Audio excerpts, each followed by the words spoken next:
honey. Hey, honey, honey. What you doing? What you doing, honey? Huh? What you doing up there? You can't see anything. No, you can't. You can't see a thing. No, you can't. What do you think? What do you think? What do you think?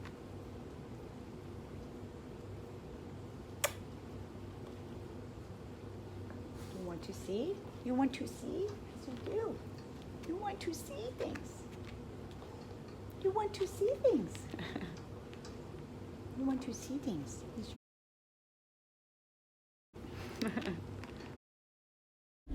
So with Honey's head, I'd like to keep it nice and shaggy, and she doesn't love being held still for grooming. So the goal here is that I'm going to push her hair around in a bunch of different directions and make sure that she can see fully.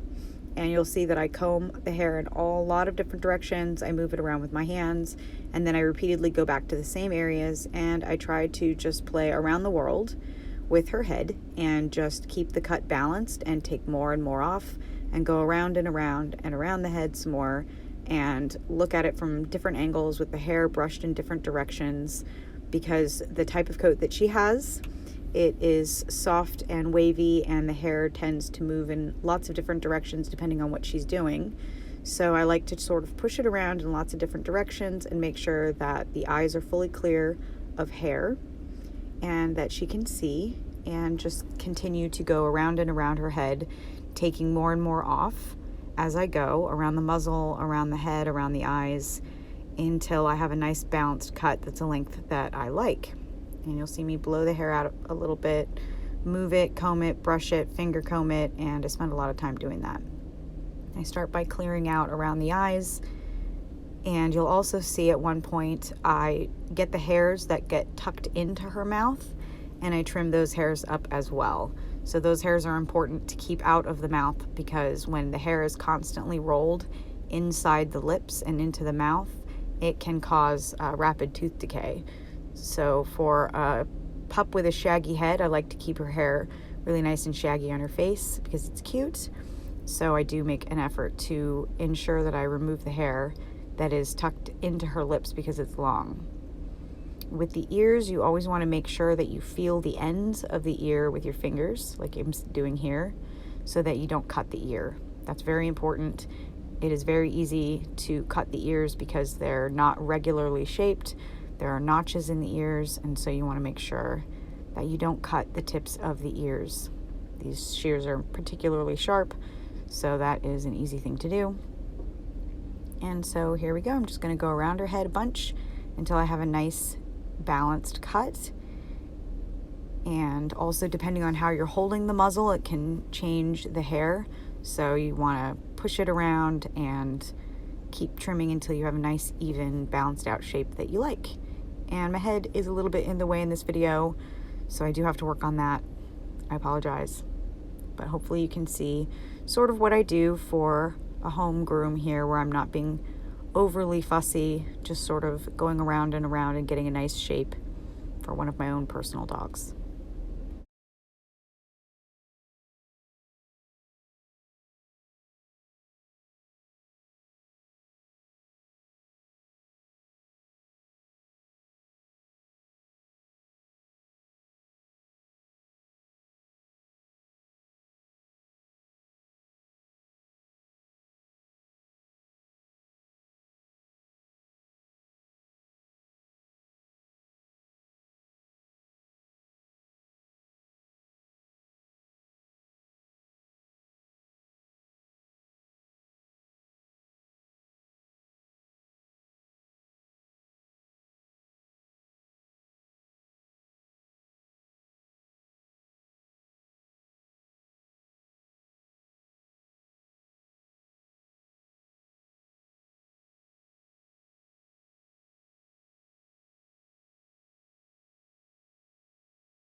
So now I am rolling the hairs out of her mouth that are tucked in there, and I am going to trim around the lips. You have to be very, very careful when you trim those hairs because a little tongue can dart out, and you can cut their tongue on the shears. So you have to be really careful. You can see Honey likes to open her mouth up and give me a little bit of a hassle. So just try to take it slow and be patient and give him lots of pets and snuggles and just be slow so that you don't cut them.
happy it's all over? Are you so glad?